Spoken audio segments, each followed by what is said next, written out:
Kita mengalami bagaimana di awal ketika pandemi terjadi, kita semua mengalami kebingungan, kepanikan, kesedihan, kekalutan, ketakutan, macam-macam perasaannya. Apalagi ketika kita mendengar orang yang kita kenal atau keluarga kita meninggal. Aduh, benar-benar memukul secara hebat batin, pikiran, mental, spiritual kita. Nah, tetapi dalam perjalanan kira-kira 2 tahun ini, pandemi ini kadang naik, kadang turun, lalu selesai Delta, kita senang, seakan-akan ada optimisme, tapi ada Omikron kemudian, yang tingkat penularannya begitu cepat. Nah, sekarang sudah mereda lagi. Dan sekarang menurut banyak orang, kita sepertinya sedang berada di akhir pandemi. Tapi akhir pandemi ini adalah akhir untuk sesuatu yang baru, yang saya, Pak Yusak, Bapak Ibu, kita semua tidak tahu. Bagaimana situasi, apa yang akan terjadi, bagaimana gereja akan melayani, kita semua masih gelap dengan situasi ini. Jadi kita bersama-sama berada dalam akhir untuk suatu awal yang tidak kita tahu. Beberapa orang memakai istilah uncharted territory, wilayah atau area yang belum ada di peta. Yang saya, Pak Yusak, Bapak Ibu, kita semua nggak tahu mau bagaimana. Seperti apa yang harus dilakukan dan seterusnya, dan sebagainya. Nah, karena itu, hari ini kita mau belajar tentang apa sih yang sebetulnya sudah bisa kita pelajari dari pandemi. Dan ini menjadi semacam konteks, menjadi semacam tempat, menjadi semacam sesuatu yang kita hadapi secara real, tapi juga ada pelajaran-pelajaran yang sudah kita dapatkan.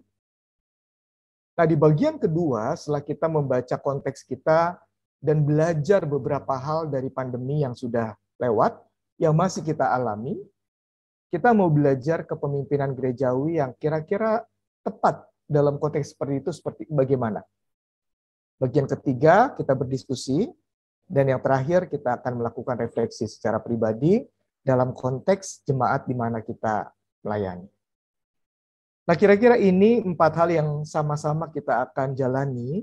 Semoga di waktu yang tidak mudah ini, karena sudah makan, atau belum makan sebagian mungkin, lalu siang-siang kita bisa mendapatkan berkat dari sesi yang akan kita jalani. Ya. Nah, Bapak Ibu, yang pertama kita mau melihat apa sih 7 pelajaran dari pandemi. Jadi saya ngambil sebagian dari buku ini, kalau terlihat 10 pelajaran untuk dunia pasca pandemi. Ini bestseller, New York Times bestseller, dan sudah diterjemahkan, ada di Gramedia. Pandemi ini Bapak Ibu, memang sesuatu yang sangat-sangat berat dan menyulitkan setiap kita. Tetapi setelah kira-kira 2 tahun pandemi berjalan, orang bisa melihat bagaimana manusia itu adalah makhluk yang bisa beradaptasi. Jadi ada 100 negara yang misalnya selama 2 tahun ini melakukan lockdown. Lockdown total atau sebagian, atau kalau istilah kita PPKM. Ada banyak adaptasi soal pekerjaan, soal mata pencarian, tetapi hidup tetap berjalan. Tetapi manusia bisa beradaptasi. Memang sih, kemampuan adaptasi manusia beda-beda. Dan ini bisa diperlihatkan seperti gambar ilustrasi di layar kita. Jadi ketika menghadapi pandemi, adaptasi orang beda-beda ketika memakai masker. Ada yang seperti ini ya, maskernya ada bolongan, supaya dia gampang makan minum, atau kadang-kadang yang merokok, atau ada yang pakai masker, tapi cuma ditempelin di telinga. Ada yang di bawah hidung, ada yang seperti ini, ya, ada yang di leher. Nah,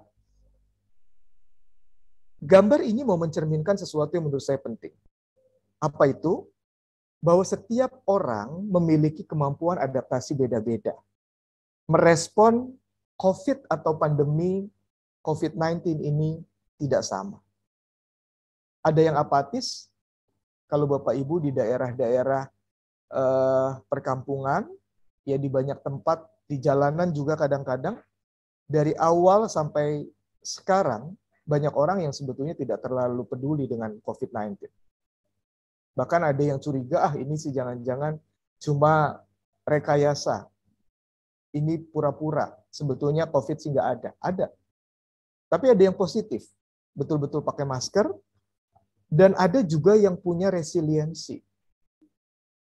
Apa maksudnya? Orang-orang yang bisa merespon pandemi ini dengan bagus, dengan bukan hanya positif, tapi misalnya di tengah pandemi ini malah produktif. Menulis, saya punya jemaat penatua yang dia malah membuat satu buku karena banyak di rumah.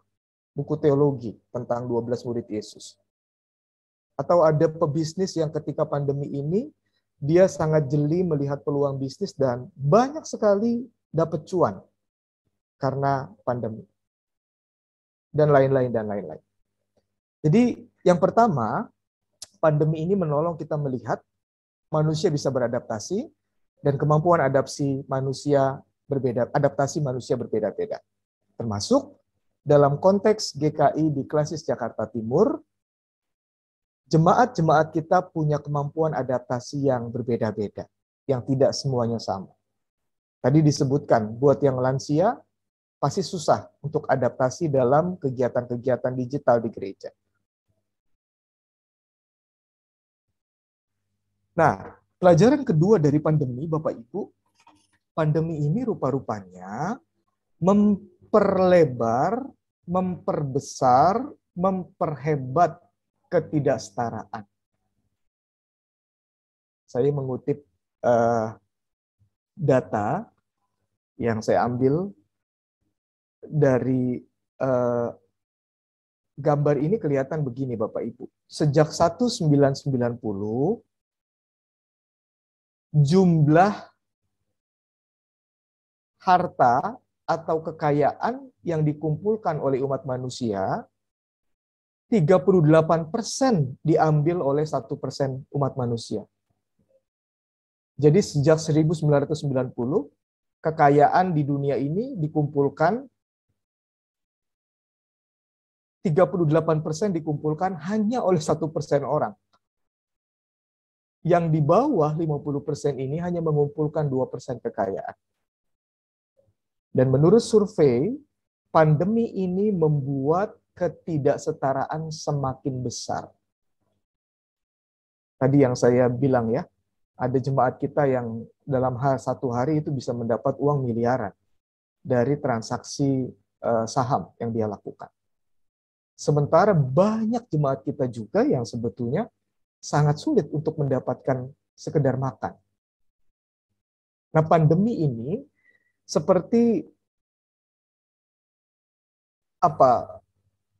ancaman buat orang-orang, sebagian besar orang-orang untuk bisa beradaptasi dengan baik, tetapi buat 1% orang yang bisa beradaptasi dengan baik, mereka malah dapat kesempatan untuk memperkaya dirinya, membuat dirinya lebih sejahtera, dan seterusnya, dan seterusnya. Ya, contohnya vaksin ya. Negara-negara maju tidak kesulitan vaksin, tapi negara-negara dunia ketiga susah untuk mendapatkan vaksin. Bersyukur negara kita gampang. Atau tes PCR. Untuk mendapatkan perawatan di rumah sakit, atau mendapatkan telemedicine, layanan telemedicine, harus tes PCR dulu ya. Sekarang bisa swab antigen. Padahal harganya 270.000. Ini agak susah buat orang-orang yang tidak mampu. Jadi pelajaran kedua dari pandemi, banyak ketidaksetaraan yang semakin terjadi, termasuk mungkin dalam jemaat yang kita layani. Yang ketiga, pelajaran dari pandemi, manusia semakin insular. Ini istilah Inggris yang saya susah terjemahkan, tapi kira-kira manusia sekarang itu semakin hanya berpikir dan melakukan sesuatu seperti yang dia kehendaki.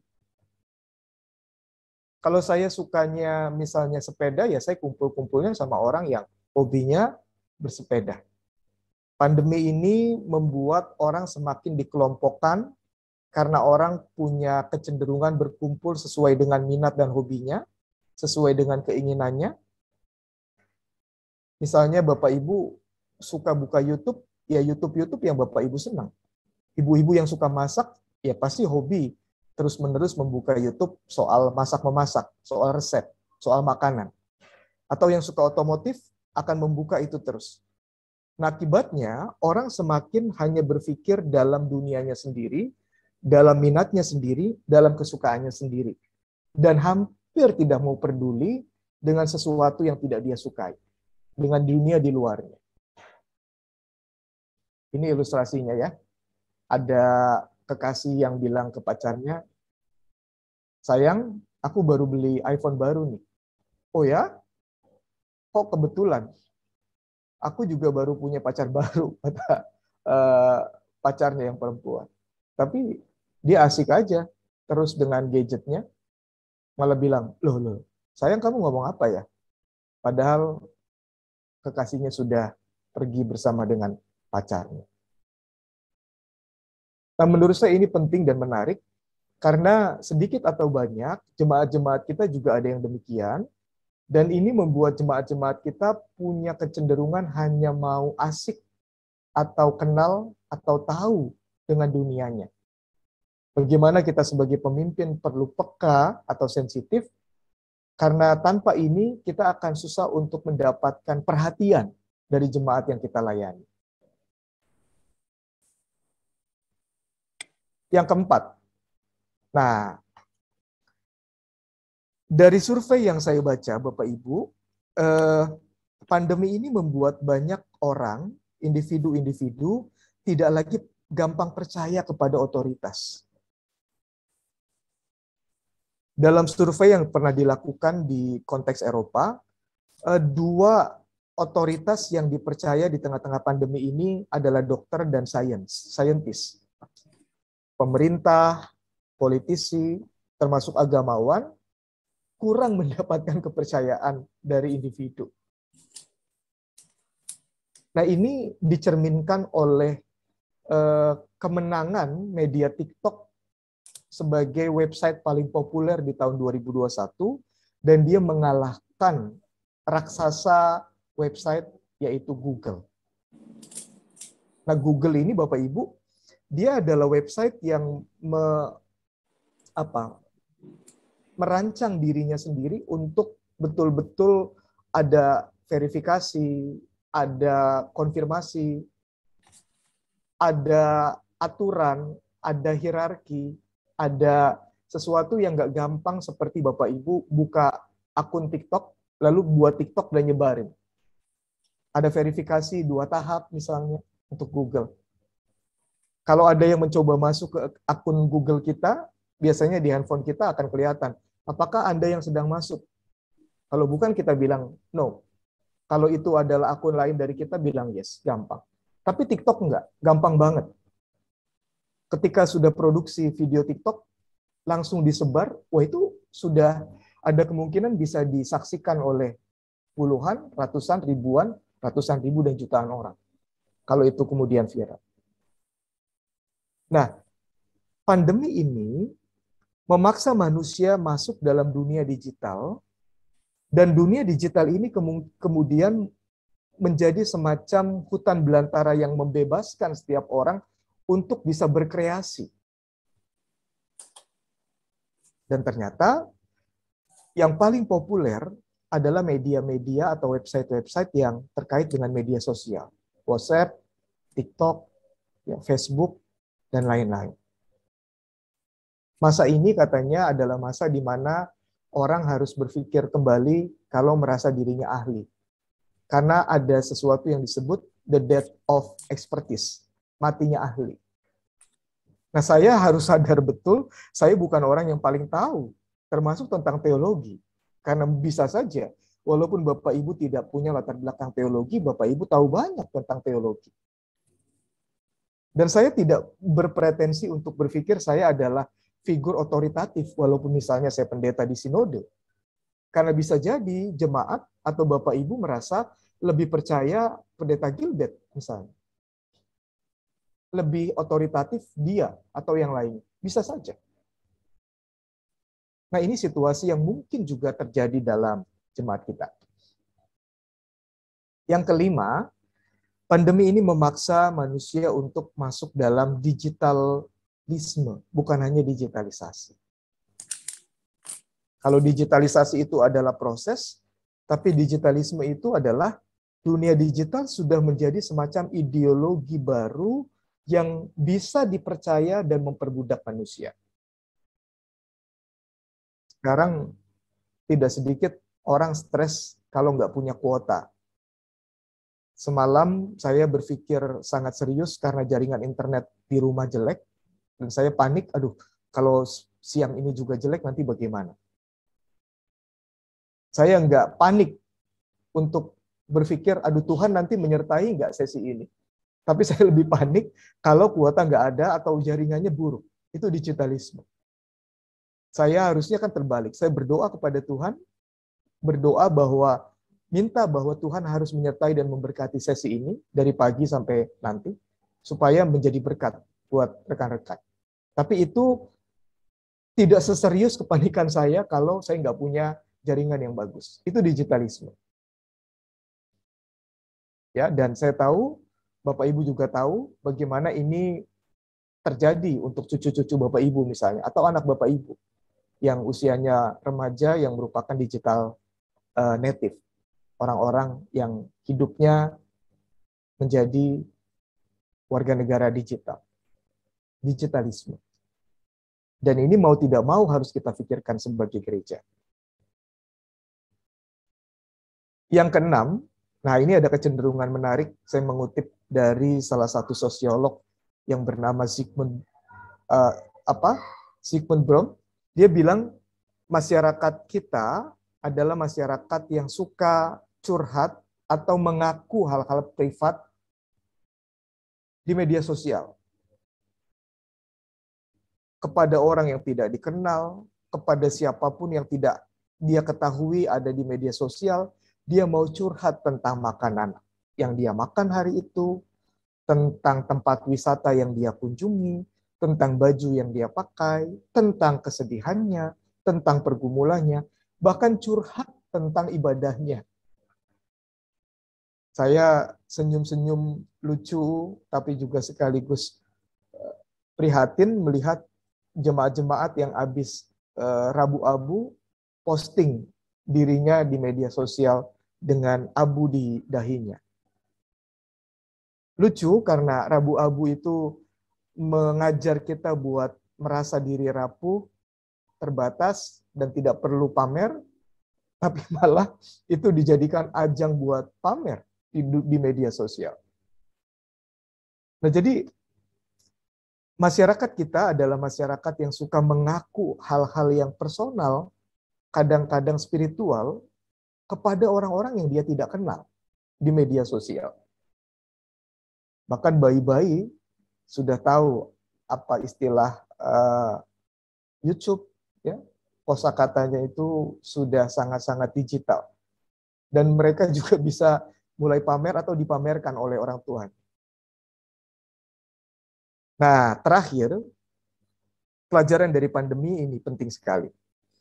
Rupa-rupanya pandemi yang mendisrupsi secara cepat dan paksa dan mengubah begitu banyak cara kita berelasi dengan sesama termasuk dengan keluarga, bahkan mengubah cara kita beribadah di gereja, bahkan itu memaksa beberapa orang tidak punya kerja, rupa-rupanya memunculkan problem serius tentang kesehatan mental. Jadi isu kesehatan mental ini sekarang menjadi isu yang sangat-sangat penting dan mendominasi kehidupan di kala pandemi atau pasca pandemi. Perubahan yang cepat, tiba-tiba, dan menakutkan pasti membuat orang terguncang. Dan itu yang terjadi sekarang. Istri saya mengalami bagaimana harus melakukan banyak hal dari rumah, bagaimana harus mendampingi anak-anak sekolah dari rumah, tidak mudah, itu membuat stres. Lagi misalnya saya isi sesi atau sedang khotbah, tiba-tiba anak saya nangis, kalau tidak ada ruangan lain, disuruh diam susah, saya juga stres, tapi harus melayani. Wah, itu membuat persoalan mental yang tidak gampang untuk diatasi. Dan jemaat-jemaat kita juga banyak yang mengalami kesehatan mental. Ditambah generasi milenial dan sentinel, generasi alpha, generasi milenial, generasi Z itu juga katanya generasi yang gampang rapuh, Bapak Ibu. Ini ya sekedar ilustrasi ya, tanpa bermaksud apa-apa. Tapi di beberapa percakapan dengan kader pendeta misalnya, dan semoga ini bukan kader pendeta Bapak Ibu ya, kalau ada di sana, kader-kader pendeta itu dengan gampang bilang, aduh saya perlu ke psikolog nih, karena saya perlu healing. Itu istilah yang dibilang. Saya perlu healing, saya perlu ke psikolog. Dan itu diucapkan. Dan ini sebetulnya bukan hanya calon pendeta, tetapi ini gambaran dari masyarakat kita yang saat ini berada dalam situasi atau wilayah yang tidak terpetakan, uncharted territory. The end of the beginning. Akhir dari awal yang kita tidak tahu seperti apa. Oke, sampai sini kira-kira sebelum kita masuk bagian kedua, saya perlu stop dan memberikan ruang diskusi buat dua orang yang mau berbagi atau bertanya mendalami. Silakan.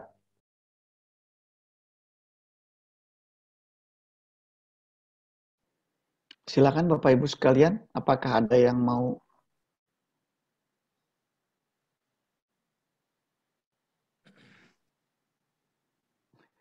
Mungkin pada kaget Pak Darwin, karena tadi sesi 1 dan sesi 2-nya biasanya pertanyaan setelah selesai sesi, jadi mungkin mereka belum siap-siap. Ya kita kaget. Masih di mute Pak Darwin. Oke, tidak apa-apa Pak. Kalau ada supaya saya tidak terlalu jauh jalannya dan membuat bingung atau bosan, saya kasih kesempatan. Tapi kalau bisa mengikuti, tidak ada yang mau ditanyakan, saya melanjutkan. Mungkin saya bertanya Pak. Oh ada, baik. Satu Silakan. orang, ada satu lagi? Ya, saya Pak Darwin. Baik, dua orang. Oke, Silakan. ada dua ya. Ya, saya kawal ketarikan Pak dari GKI Kota Wisata. Tadi kan Bapak bilang ini era digitalisme ya, yang notabene impact-nya terhadap manusia ataupun jemaat itu adalah sudah terjadi digitalisme ini menjadi menghilangkan sekat-sekat sekat-sekat denominasi gereja. Jadi jemaat itu udah bebas lah untuk mengikuti yang mana saja. Tadi di depan Bapak bilang bahwa kita sebagai pemimpin perlu sensitif gitu. Jadi mungkin saya pengen kan calon penatua jadi ingin pencerahan sih bagaimana kita bisa sensitif ataupun mungkin perlu inovasi supaya tetap produktif sebagai pemimpin ke depannya menyikapi adanya era digitalisasi ini tadi yang tadi akibatnya adalah dia menghilangkan sekat-sekat denominasi gitu, Pak. Baik. Ya. Makasih Pak. Pertanyaannya sangat baik. Dan ini nanti kita bahas di bagian kedua nih Pak. Boleh dikip dulu ya Pak. Nanti kita diskusikan bagian kedua ya. Makasih Pak. Selanjutnya, silakan. Ya, saya Joko Pak Darwin dari GKI Cikarang. Iya Pak. Silakan Pak. Kalau saya itu bekerja di suatu perusahaan yang memang kami membutuhkan traveling ya. Karena saya bekerja di pertanian. Ya di situ kami punya kontrak dengan para petani-petani gitu ya. Jadi traveling, terus kemudian ada petugas-petugas kami yang ditempatkan di daerah-daerah. Nah, yang kami lihat sekarang ini sebetulnya ada sih tidak, ini hanya komen Pak ya. Jadi ada memang sesuatu yang membuat orang itu jadi tidak gaptek, yang pertama ya. Yang kedua juga kalau kita bisa memanfaatkan situasi, justru kita tuh bisa lebih dekat dengan tim. Contohnya gini Pak, kalau saya misalnya mengunjungi suatu daerah itu paling 1 minggu itu saya hanya bisa bertemu dengan beberapa orang saja ya. Itu 1 minggu dan itu pun saya ada kelelahan. Tapi dengan kondisi sekarang ini, saya itu justru bisa secara rutin memantau tim, kemudian malah tim itu ngajak petani untuk diskusi dan lain-lain. Nah ini menarik gitu Pak. Jadi memang bagaimana kita ini bisa memanfaatkan situasi-situasi yang lebih positif arahnya gitu Pak. Nah negatifnya ya memang muncul banyak hal tidak pasti, terus kemudian orang menjadi cenderung lebih individualis, ya terus kemudian tadi ada mental health, tapi sementara kalau kita bisa mengambil suatu hal yang positif juga ternyata juga banyak sekali yang kita bisa ambil. Kira-kira. Baik. Ya, terima kasih Pak Joko. Ini komen yang menurut saya baik. Ini contoh bagaimana pandemi ini malah membuat Pak Joko melihat perlunya seseorang resilience. Resilience itu bukan hanya positif, tapi dia mendapatkan sesuatu yang baik dari sesuatu yang negatif. Seperti pegas, ditekan, dia malah memegas gitu, malah mencuat, malah ada daya lenting kira-kira. Nah Pak Joko bilang, saya dulu kalau kunjungan ya 1 hari paling 1 tempat atau 2 tempat. Pedalaman sekarang bisa beberapa tempat. Dan ini kan sebetulnya peluang juga dalam pelayanan di gereja Bapak Ibu ya. Kita bisa banyak sekali menjangkau hal-hal yang rasanya tidak terjangkau. Saya bersyukur jadi sekretaris satu sinode saat pandemi. Karena saya nggak kebayang membayangkan tugasnya, perkunjungan atau pelawatan gitu ya, ke 100 jemaat GKI di berbagai kota. Kalau sekarang saya 15 menit sebelumnya bisa baru persiapan misalnya. Dan 1 hari itu bisa mengunjungi berapa tempat. Ini peluang. Dan nanti kita diskusikan bagaimana sebagai pemimpin setelah kita tahu 7 pelajaran dari pandemi, masih ada banyak, tapi itu yang beberapa yang penting. Kita bisa mengisi ini dengan respon spiritual yang tepat. Agar kita bisa menjadi pemimpin yang bukan saja bisa beradaptasi, tetapi menjadi teladan dalam menunjukkan spiritual resilience atau resiliensi spiritual. Nah ini bagian kedua yang mau kita pelajari, yang kita akan sama-sama lihat selanjutnya. Saya lanjut ya Bapak Ibu ya. Terima kasih buat responnya.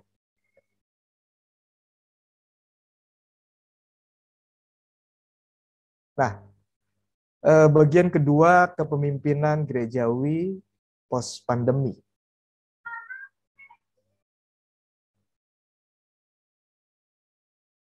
Nah, Bapak Ibu, saya mau mengajak kita merefleksikan kehidupan Rasul Paulus. Saya mau mengajak kita nanti merenungkan dan menggumuli satu bagian dari surat Korintus yang ditulis Paulus. Dan dari situ kita belajar melihat bagaimana dia menampilkan dirinya sebagai pemimpin di tengah-tengah situasi yang tidak sama persis dengan kita, tapi punya kesejajaran dengan situasi yang tidak menentu yang saat ini kita jalani. Nah, seperti Bapak Ibu tahu, Paulus ini memimpin dalam konteks yang berubah. Konteks berubah itu apa? Dia adalah orang Yahudi. Dia adalah pemimpin Yahudi. Dia adalah orang yang dihormati sebagai rabi Yahudi. Dia bahkan memiliki keyakinan yang begitu kuat tentang Yudaisme, dan dia sangat membenci orang Kristen karena dianggap sebagai sekte, atau waktu itu belum ada istilah Kristen, dianggap sebagai pengikut-pengikut Kristus yang sesat.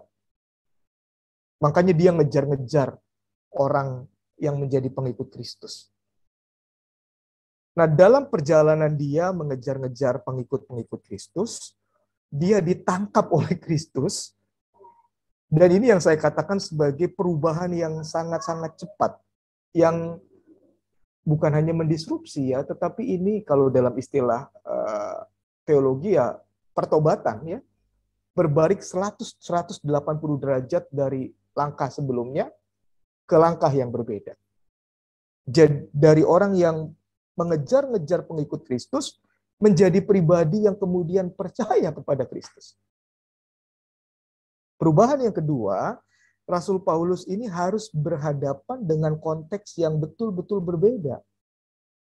Berbeda karena dia tadinya pembenci menjadi pecinta Kristus dan pengikut-pengikutnya, tapi juga dia kemudian menjadi rasul bagi orang-orang bukan Yahudi yang konteksnya itu betul-betul berbeda sama sekali.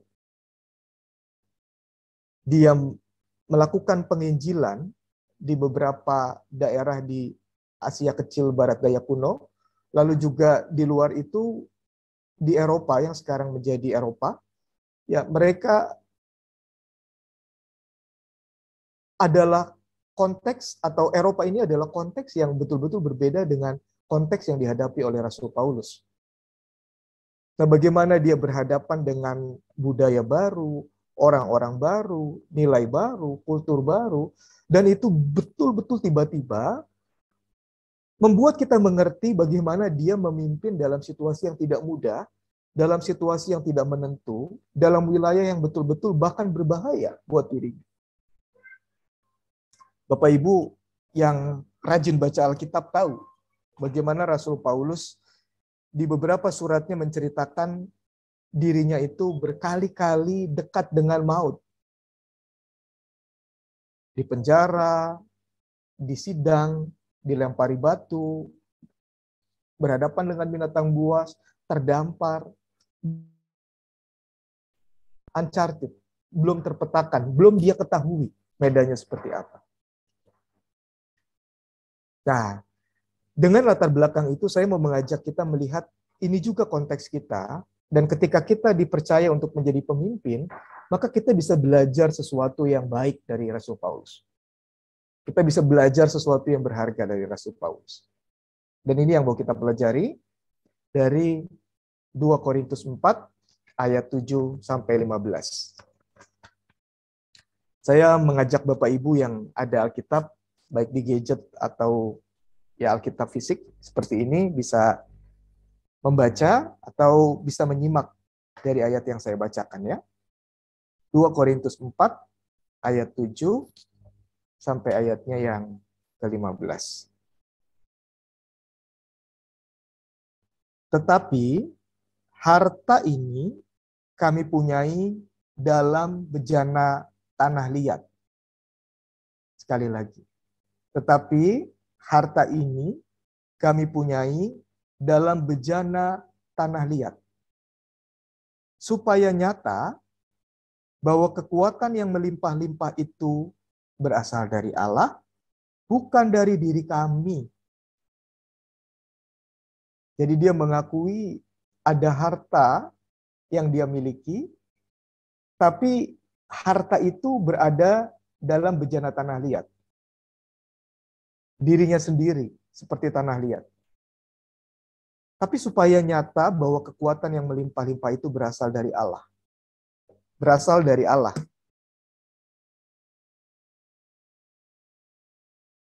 Bukan dari diri kami. Ayat ke-8. Dalam segala hal, kami ditindas, namun tidak terjepit. Kami habis akal, namun tidak putus asa. Kami dianiaya, namun tidak ditinggalkan sendirian. Kami dihempaskan, namun tidak binasa. Kami senantiasa membawa kematian Yesus di dalam tubuh kami, supaya kehidupan Yesus juga menjadi nyata di dalam tubuh kami. Sebab kami yang masih hidup ini terus-menerus diserahkan kepada maut karena Yesus, supaya juga hidup Yesus menjadi nyata di dalam tubuh kami yang fana ini. Maka demikianlah maut giat di dalam diri kami dan hidup giat di dalam diri kamu.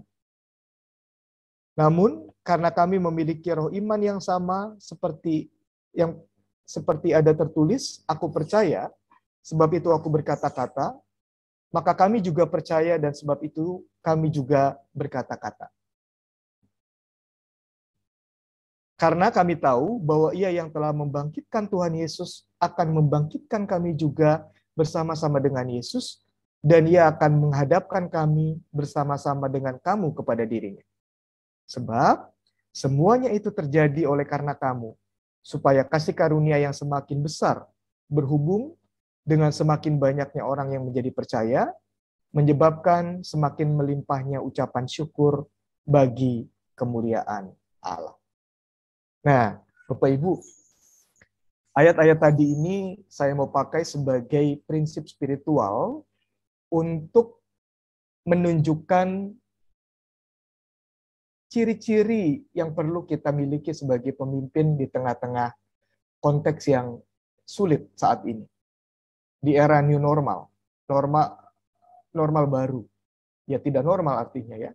Karena normalnya berbeda dengan normal yang selama ini kita pikir atau jalani. Nah, apa yang harus kita lakukan sebagai pemimpin?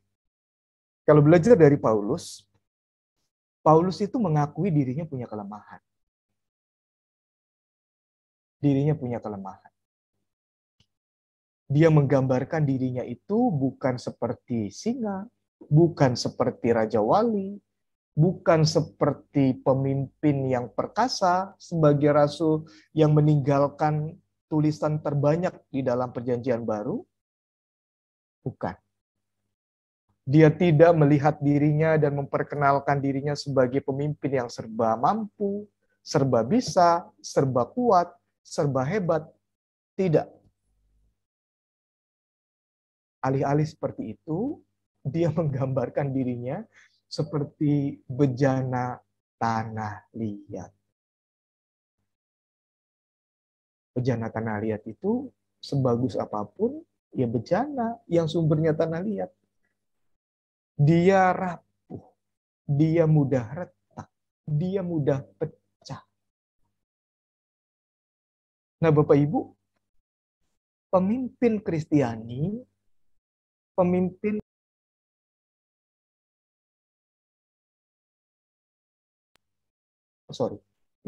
pemimpin Kristiani, pemimpin yang saat ini dipercaya memimpin gerejanya di tengah pandemi, harusnya menjadi orang yang punya kesadaran bahwa dirinya itu rapuh. Nah, Bapak Ibu, saya menyadari dalam konsep berpikir orang Timur, kadang-kadang figur pemimpin itu dianggap sebagai figur yang serba bisa, serba kuat, serba mampu, tidak boleh menunjukkan kelemahan, dan seterusnya, dan seterusnya. Serba suci, serba hebat, serba rohani, dan seterusnya. Nah, kadang-kadang orang tua di Timur juga begitu kan. Ke anak nggak boleh kelihatan lemah, ke anak nggak boleh kelihatan cengeng, dan seterusnya, dan seterusnya. Nah, ini tidak boleh kita lakukan kalau kita mau belajar dari teladan Rasul Paulus. Di tengah-tengah kecenderungan tadi 7 pelajaran pandemi, di tengah-tengah kecenderungan dari masyarakat yang rapuh, suka curhat, dan sulit percaya kepada figur otoritatif, maka tidak ada pemimpin yang lebih dibutuhkan dalam konteks yang demikian selain pemimpin yang otentik. Saya pernah membaca istilah authentic leadership, ya pemimpin yang otentik. Siapa itu? Pemimpin yang mau mendemonstrasikan dirinya yang manusia, dirinya yang bukan setengah dewa, dirinya yang bukan malaikat, tapi dirinya yang manusia yang berdosa, yang rapuh, yang tidak sempurna. Jadi ada kutipan, membagikan kelemahan kita itu membuat diri kita itu kelihatan rentan ya di depan banyak orang. Tetapi justru dengan dengan menunjukkan otentisitas kita yang rentan, kita sebetulnya sedang menunjukkan kekuatan kita. Sebab itu memungkinkan pengikut-pengikut kita atau memungkinkan jemaat yang kita layani, lebih tepat, sadar bahwa para penatuannya itu ya manusia seperti mereka. Bahwa pendetanya itu ya manusia seperti mereka yang bisa sedih, yang bisa takut, yang bisa sakit, yang bisa lemah. Bacaan Injil minggu besok menceritakan tentang Yesus yang lapar. Dan menurut saya ini teladan yang tidak boleh kita lupakan. Bahwa kita punya Tuhan yang sekaligus manusia yang otentik. Aku haus, aku lapar. Maka setelah dia bangkit, dia bilang ke murid-muridnya, apakah kamu punya ikan buat dimakan? Misalnya. Ya. Jadi menjawab pertanyaan gimana nih di tengah-tengah situasi digitalisme tadi, nanti juga ada beberapa hal lain yang bisa menjadi pelengkap ya untuk menjawab pertanyaan tadi. Kita perlu menunjukkan diri kita adalah diri kita yang otentik. Yang sadar kita manusia yang berdosa. Itu yang pertama. Nah, tetapi bukan itu fakta Injil. Itu baru setengah Injil. Setengah Injil tadi mengatakan kita ini rapuh, kita ini berdosa, kita ini lemah, kita ini bergumul loh dengan jemaat kita. Setengahnya lagi apa? Setengahnya lagi, kita yang rapuh itu dipimpin oleh kuasa Yesus yang mati dan bangkit. Itu setengah lagi kebenaran Injil. Jadi pas. Saya lemah, saudara lemah, jemaat kita lemah, masyarakat kita lemah. Itu nggak boleh kita tutup-tutupi. Tapi ada fakta lain.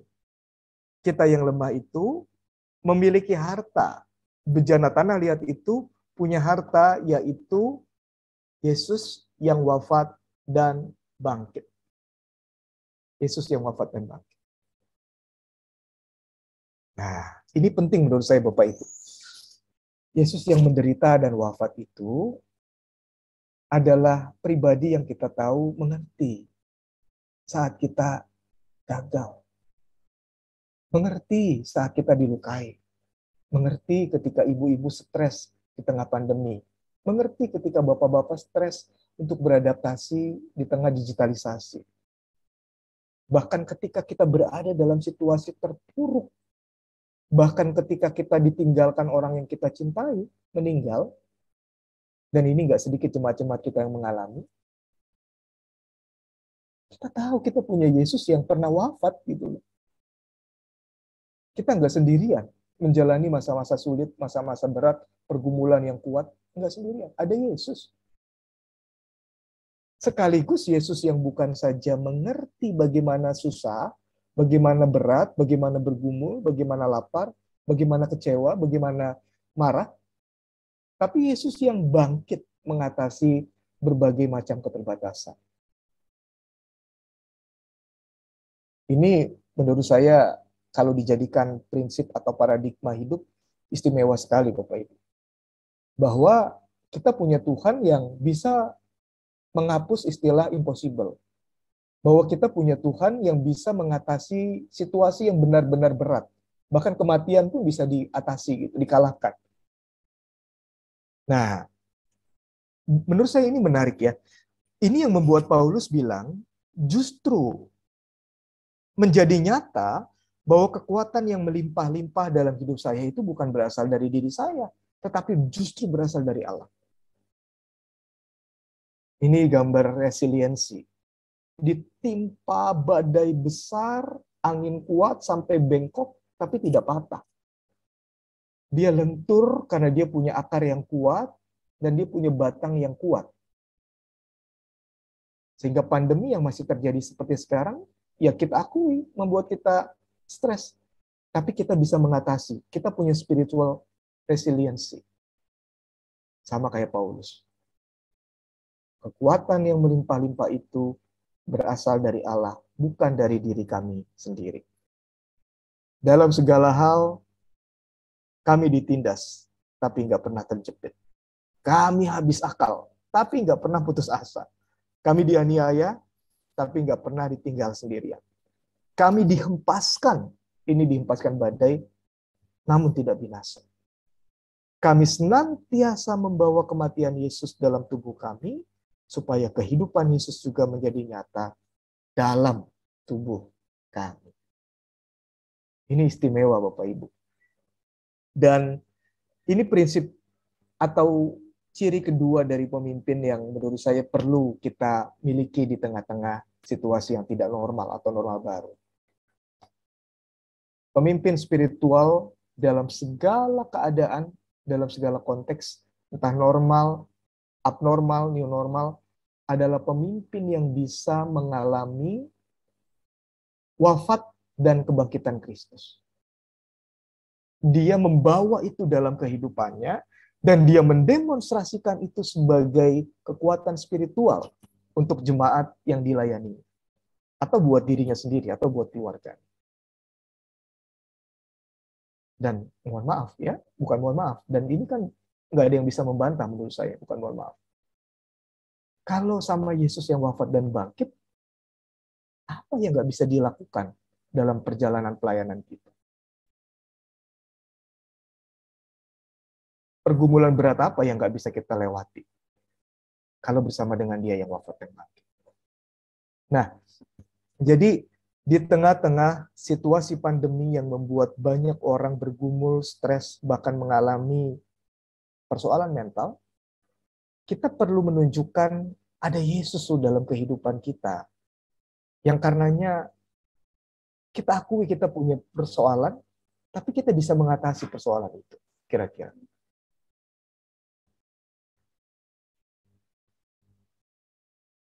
Yang ketiga, Bapak Ibu. Nah, masyarakat kita, tadi kan sudah kita pelajari, atau kecenderungan atau pelajaran yang kita lihat dari pandemi itu, orang bisa punya kesukaan sendiri-sendiri, hidup dalam dunianya sendiri, dan cenderung hanya mau menunjukkan apa yang dia sukai. Masyarakat yang suka pamer macam-macam.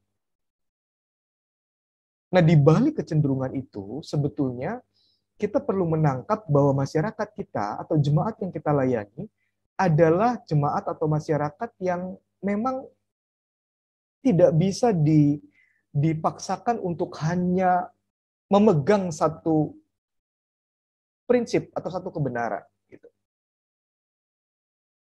Atau masyarakat kita ini nggak suka dengan satu kebenaran mutlak dalam K besar. Tidak. Mereka punya banyak sumber kebenaran, kesukaan, dan seterusnya. Dan itu adalah gambaran dari mereka yang perlu diperlakukan secara unik, secara pribadi, secara personal. Harus disentuh. Tidak bisa disentuh hanya secara general gitu Bapak Ibu. Tidak bisa layani hanya secara massal. Oh, semuanya begini. Oh, semua kebutuhannya begitu. Oh, kita udah tahu, kita udah ngerti. Tidak.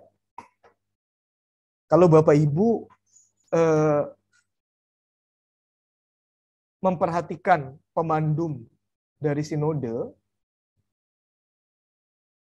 pemandum 2 tahun lalu, di sana ada tulisan mengutip seorang teolog yang bernama Chuan Seng Song, yang menulis, sebutkanlah nama-nama kami. Maksudnya tuh sinode berpikir, kita berpikir, GKI berpikir, di tengah-tengah kecenderungan umat manusia yang tadi, konvensional society, suka pamer, dan hidup dalam dunianya sendiri, sebetulnya ada kebutuhan untuk diperhatikan secara personal, secara pribadi. Di tengah-tengah depersonalisasi, maka orang perlu diakui keunikannya, kepribadiannya. Kenapa Google runtuh? Bukan runtuh, kalah dibandingkan TikTok, di mana tiap-tiap orang bisa bebas berekspresi dan menjadi konten kreator sendiri, karena orang ingin diakui secara pribadi dan unik. Dan Bapak Ibu, ini yang Paulus lakukan. Setelah dia menjelaskan dirinya seperti bejana tanah liat yang di dalamnya punya Kristus yang memberikan kekuatan, Paulus kemudian tidak memaksakan jemaat harus begitu, mirip seperti itu, sama seperti itu. Tidak. Ya, dalam ayat 8-9 dia sudah menjelaskan dalam segala hal yang sulit saya bisa bertahan dan keluar dari permasalahan. Kami senantiasa membawa kematian Yesus supaya kehidupan Yesus juga nyata di dalam diri kami. Nah, tetapi dia mengatakan, maut giat di dalam diri kami, supaya hidup giat di dalam diri kami. Ya kalau boleh, jangan saya yang mengalami itu, kamu yang baik-baiknya bertolak dari pelayanan saya. Nah, tetapi Paulus juga ingin mengatakan begini. Ya realistis, tiap-tiap orang punya pergumulannya, punya masalahnya, punya kesulitannya. Tetapi tiap-tiap orang dalam Kristus bisa punya pengharapan untuk bisa melewati berbagai pengalaman atau pergumulan dan kesulitan. Dan itu sifatnya unik, nggak tiap orang sama. Nah, saya mengutip kata-kata, kita bisa berkembang, kita bisa berubah, kita bisa belajar, kita bisa berkreasi, tapi apakah kita bisa mengerti? Not all have the same foot size, understand it. Tidak semua orang bisa beradaptasi dengan baik. Tidak semua orang bisa punya prinsip seperti Pak Joko tadi.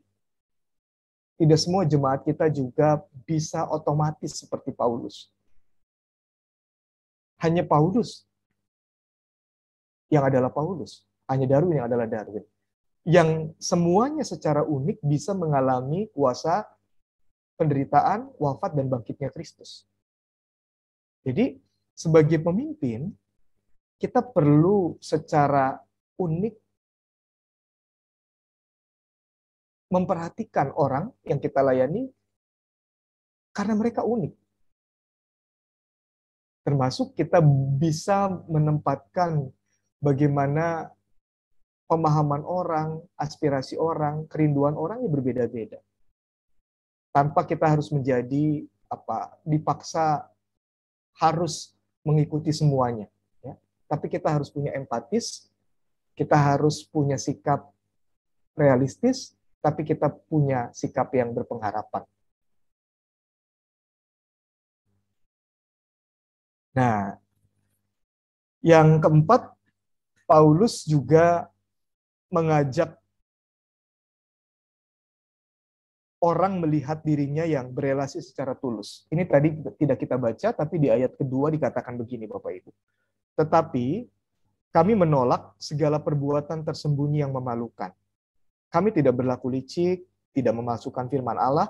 Sebaliknya, kami menyatakan kebenaran, dan dengan demikian kami menyerahkan diri kami buat dipertimbangkan oleh semua orang di hadapan Allah.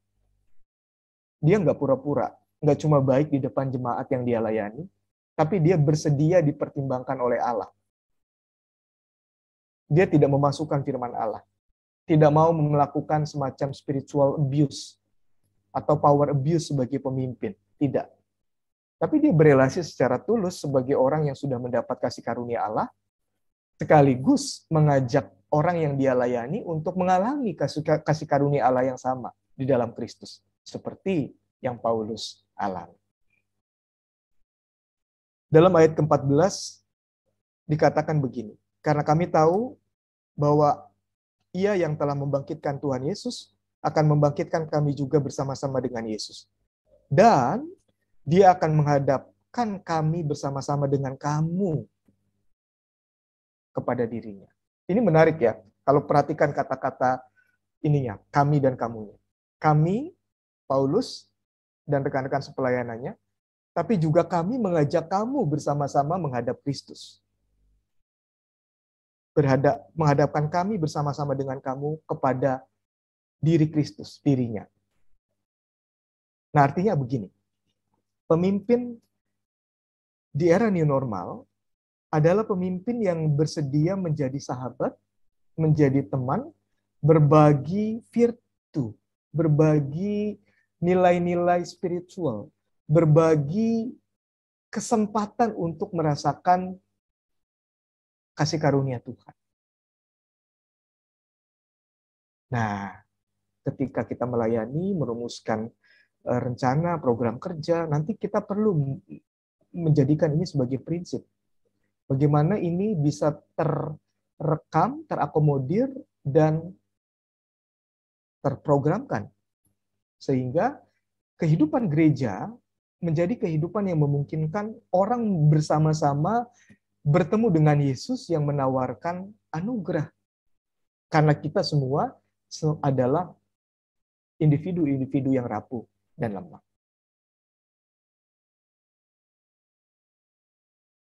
Singkatnya, pemimpin di era new normal atau dimanapun eranya, karena kita adalah pemimpin spiritual, adalah pemimpin yang memimpin bersama dengan Kristus. Bersama dengan jemaat. Istilah one man show, istilah Superman itu bukan istilah yang tepat dalam kepemimpinan GKI dan dalam kepemimpinan di tengah pandemi. Sekarang kita harus memimpin bersama-sama Kristus dan bersama-sama dengan jemaat. Dalam terang pemikiran itu, kenapa pemandum kita, kuap kita, atau tema pelayanan kita di GKI Jabar adalah menjadi tubuh Kristus yang memulihkan di tengah-tengah tatanan baru. Kenapa? Karena kita tahu kita masing-masing adalah tubuh Kristus. Dan kita adalah tubuh yang mestinya dipimpin oleh Kristus sebagai kepala. Kalau ini terjadi, kita pasti bisa memulihkan diri sendiri, keluarga, jemaat yang kita layani, atau kita tetap bisa menjadi berkat di tengah-tengah pandemi ini. Ya, ini sharingnya Bapak Ibu, dan kita masuk ke bagian ketiga, bagian diskusi. Saya berikan kesempatan Bapak Ibu buat menyampaikan sesuatu, berbagi, bertanya, atau menambahkan. Atau mengurangi hal yang perlu disampaikan. Silakan. Baik, Bapak Ibu sekalian. Apakah ada yang mau bertanya atau memberikan sharing, kesaksian? Ya, ada suara barusan dari siapa?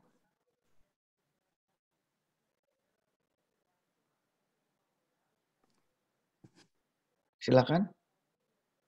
Oh, dari GKI Layur, Priscila Juniarsi, Ibu, silakan Bu. Ya, selamat siang, Bapak Pendeta Darwin. Saya mau bertanya, dengan adanya pandemi ini, ada nggak ya strategi yang bagaimana kita bisa melayani dengan fokus dan konsentrasi? Karena zaman pandemi ini kita kan akan banyak Zoom begitu ya. Kalau misalnya waktu zamannya onsite, kita kan kalau mau melayani kita tinggalin dulu yang di rumah, terus kita pergi, kita fokuskan gitu. Nah kalau lagi zaman online kan bagaimana? Karena kan waktunya tuh kita nggak bisa atur. Kita kan udah janji nih jam sekian ini jam sekian gitu. Pada saat yang bertepatan itu kita wah lagi sibuk gitu. Kan kalau kita bisa atur sendiri sih nggak apa-apa, tapi ini kan kadang-kadang ada perjanjian dengan beberapa orang gitu. Itu aja sih Pak. Terima kasih. Ya, makasih pertanyaannya Bu Priscila. Ya, ini tidak mudah karena tiap-tiap orang punya pergumulan waktu yang berbeda-beda, ya.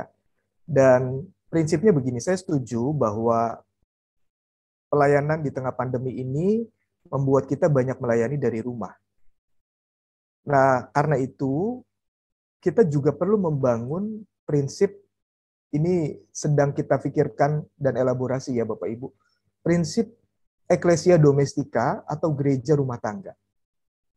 Bagaimana kita tahu bahwa rumah tangga kita itu adalah gereja dan kita hidupi itu.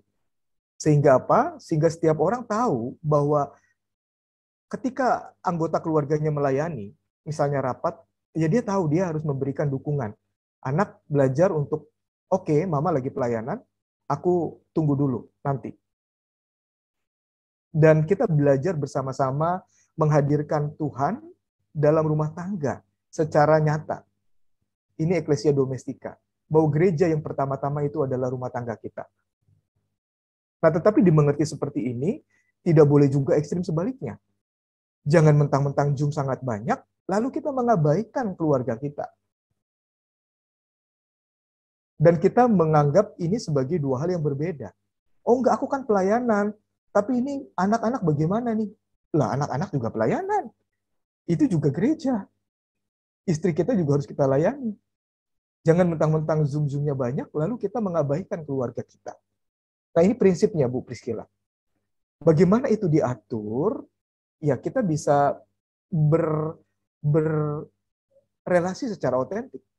Misalnya kalau hari ini saya sudah 5 kali Zoom, ya saya bilang, sorry Pak Joko, saya izin dulu ya Pak, saya nggak ikut Zoom yang ke-6. Saya harus melayani. Jujur itu otentisitas. Tidak pernah boleh terjadi pelayan-pelayan Tuhan mengabaikan keluarganya demi kata pelayanan. Ingat tadi prinsip kita berjana tanah liat, yang harus otentik loh. Tidak boleh membedakan yang ini pelayanan, yang itu bukan pelayanan. Semuanya pelayanan dalam hidup kita. Termasuk pekerjaan juga, bisnis juga.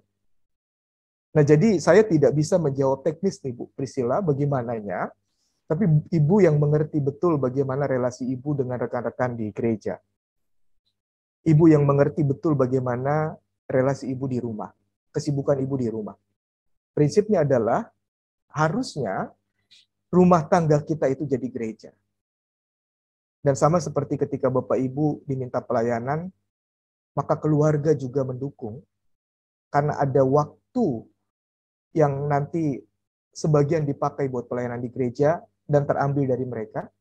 Mereka juga itu pelayanannya. Nah sama, ketika Zoom-Zooman, tadi anak saya datang-datang nih, Bapak Ibu. Ya, awal-awal saya masih mute. Papa, aku mau main sama Papa. Ya kalau saya dalam sehari 6 kali begini, itu juga nggak sehat. Saya harus tolak. Aduh sorry, saya nggak bisa. Hari ini saya sudah kebanyakan gitu Zoom atau rapat. Itu pelayanan juga. Jangan sampai anak saya nanti kecewa. Aduh, Papa ini lebih sayang sama siapa gitu ya yang di Zoom atau di rapat. Tapi aku diabaikan. Itu bukan pelayanan. Ya, tetapi dia juga tahu, karena saya selalu ada buat dia, ketika butuh, ya dia tahu, Papa mau Zoom dulu. Dia masih 3 tahun. Nanti habis ini Papa sama kamu main. Oke. Ya, nggak gampang untuk oke ya. Prosesnya susah, tapi itu sudah bisa gitu. Ya semoga menjawab ya Bu Priscilla. Saya memahami pergumulan Ibu, dan saya tahu dengan prinsip tadi Ibu juga bisa melayani secara bijaksana. Terima kasih Pak. Oke, terima kasih Bu Priscilla. Mungkin Pak Darwin, tadi kita sempat berjanji kepada Pak Kawalta Tarigan untuk yang pertanyaannya. Mungkin saya dengan kata lain kali ya pertanyaannya. Ya ntar Pak Kawalta kalau salah bisa perbaiki. Tapi intinya tadi dengan adanya digitalisme ini kan menghilangkan sekat-sekat gereja. Jadi mungkin maksud pertanyaannya gimana caranya supaya kita tetap eksis, supaya tetap menarik, kreatif. Jadi nggak ngelirik ke gereja tetangga mungkin ya Pak Tarigan ya Pak Tarigan ya. Baik, makasih Pak. Iya, ini yang tadi prinsipnya kita bisa realistis dan bisa menyapa orang berdasarkan namanya. Nama ini istilah untuk menggambarkan keunikan orang. Sebutkanlah nama-nama kami, perhatikanlah nama-nama kami. Nah, apakah ketika kita memimpin, perhatian kita hanya kepada program, tapi mengabaikan ada nama-nama yang harus kita layani. Ada jemaat-jemaat yang harus kita layani di balik program ini. Apakah para penatua dan pendeta mengenal nama tiap-tiap jemaat dengan pergumulan dan harapan tiap-tiap jemaat? Menurut saya ini prinsipnya. Nah, soal style pelayanan yang orang bisa bebas akses itu nggak bisa kita hindari. Dan kita harus sadar kita bukan otoritas tunggal gereja. Nggak ada yang tahu jemaat kita habis kebaktian di kita, kebaktian di gereja lain. Bisa nggak? Bisa. Mungkin saja Bapak Ibu begitu malah sebagai para penatua. Bisa saja. Ya. Nah, tetapi kalau kita betul-betul melayani dengan bertanggung jawab dan baik, kita nggak perlu menjadi orang lain yang bukan kita. Sekali lagi, kita nggak perlu menjadi orang lain yang bukan kita. Kalau kita dengan diri kita, dengan warna kita, dengan kepercayaan unik dari Tuhan, bertanggung jawab kepada Tuhan dan jemaat, ya sudah, kalau nanti jemaat pada akhirnya merasa mendapat berkat lebih di luar jemaat kita, ya Tuhan aja nggak menghakimi, ya sudah. Tapi jangan karena kita tidak bertanggung jawab melayani dan mengenal nama-nama jemaat yang kita layani. Saya tahu pasti mereka yang melayani dan dilayani di GKI, mereka tidak akan kemana-mana atau pindah ke lain hati, karena dia tahu di GKI ada Yesus yang kuasanya ada. Kita nggak perlu juga kemudian jadi siapa-siapa yang bukan kita. Nggak perlu. Ya. Tetapi untuk hal-hal yang tidak prinsip teologis, kalau kita bisa beradaptasi, why not? Kalau Bapak Ibu bisa membawa renungan dengan lebih menarik, lebih semangat, ya kenapa enggak? Itu kan bukan menjadi seperti GBI, kan? Iya kan? Menjadi GKI yang GKI, tapi dengan semangat, dengan baik, dengan bertanggung jawab. Nah, jadi ini Pak Kawal, ya ini tidak langsung spesifik, karena saya bicara prinsipnya. Tapi kira-kira ini yang mestinya kita kembangkan sebagai pemimpin di GKI, Pak. Gimana, Pak? Menjawab atau tidak? Atau ada yang mau ditambahkan? Silakan. Clear, Pak. Terima kasih banyak, Pak Darwin.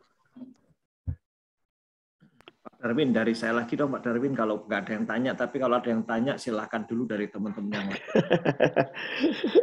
Ada dari teman-teman lain katanya.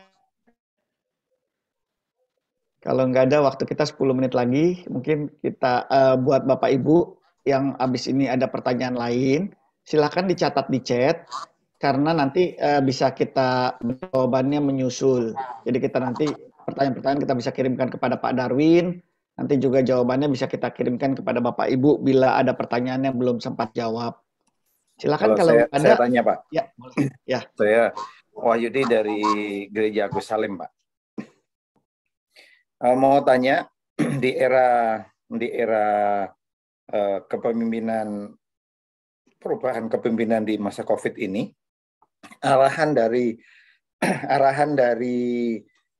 klasis sendiri seperti apa, Pak? Perubahan-perubahan yang terjadi dan arahan yang dilakukan di masa-masa transisi ini seperti apa? Terima kasih. Ya, kalau ada rekan-rekan dari klasis nanti bisa bantu jawab ya. Tetapi dengan mengusung tema tadi, Pak, tahun pelayanan kita adalah menjadi tubuh Kristus yang memulihkan di tengah tatanan baru. Artinya kita sadar betul sebagai gereja kita berada dalam tatanan yang baru. Maka kita mengembangkan misalnya pemahaman perlunya kepemimpinan di tengah-tengah era new normal seperti sekarang. Ini yang dilakukan klasis kan, Pak? Ya. Tetapi dalam 2 tahun yang sudah berjalan, kita sudah memberikan respon-respon dan panduan-panduan terkait dengan adaptasi yang gereja lakukan. Kalau dari sinode, ya, misalnya kita memberikan support untuk jemaat-jemaat yang mengalami kesulitan memberikan JKH buat pendetanya karena kurang persembahan.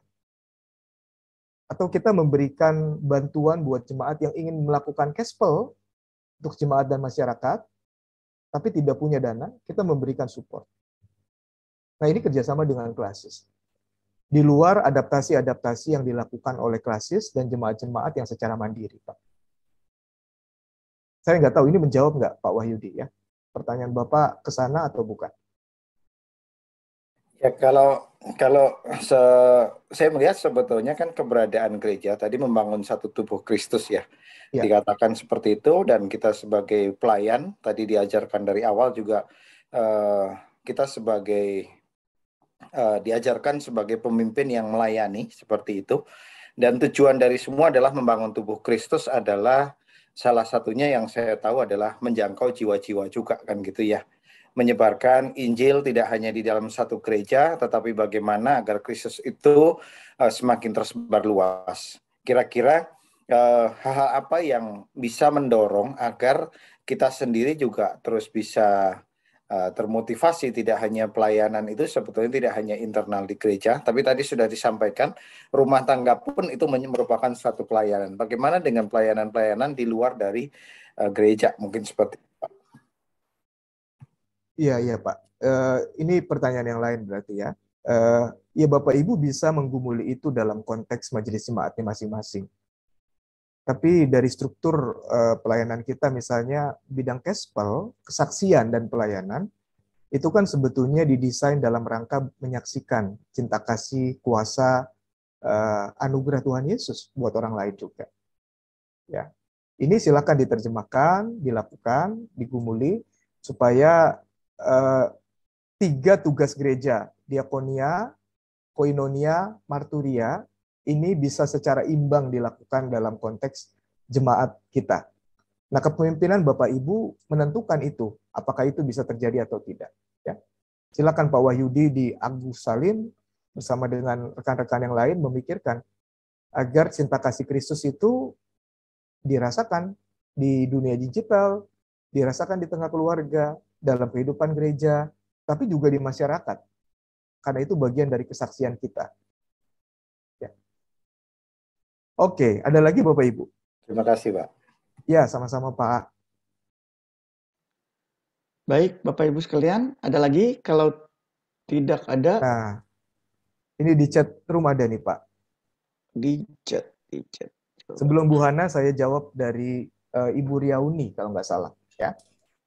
Oke. Bagaimana di era Pak. digital saat ini, kita melayani para lansia yang notabene kurang mengerti pemakaian alat-alat canggih, dan didukung juga dari kenyataan para lansia tidak bisa kumpul bersama lagi dengan teman-teman sebaya untuk beribadah. Nah, beberapa gereja melakukan pelayanan intergenerasi. Jadi kadang-kadang kita mengerti intergenerasi itu cuma ibadah intergenerasional, padahal bukan cuma itu. Ada gereja yang mengajak remaja pemuda untuk membantu opa-oma melek gadget, atau ngajarin bagaimana mengakses YouTube kebaktian gerejanya. Dan itu dilakukan oleh remaja pemuda. Atau kita tahu, kita dia mengenal nama-nama jemaat kita. Ada nggak lansia kita yang perlu dilayani secara khusus? Kalau keluarganya bukan jemaat kita atau lain agama, sudah dibantu nggak misalnya? Ya, jadi pertanyaan bagaimana ini jawabannya khas, tiap-tiap jemaat berbeda-beda. Tetapi yang jelas, kalau digitalisasi adalah sesuatu yang tidak bisa kita hindari, maka jangan sampai ada yang tertinggal, tidak terlayani.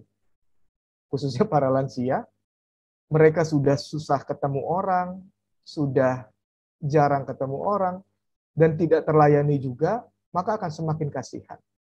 Maka dari itu, sebaiknya kita memikirkan bagaimana supaya para lansia ini juga mendapatkan pelayanan. Ada di beberapa jemaat sudah mendorong remaja pemudanya membantu lansia-lansia yang perlu support. Atau ada yang menyediakan handphone misalnya. Ada juga yang begitu. Satu lagi, sebelum kita akhiri karena Pak Yuswan sudah masuk tadi. Silakan, Bu Hana. Ya, terima kasih Pendeta Darwin.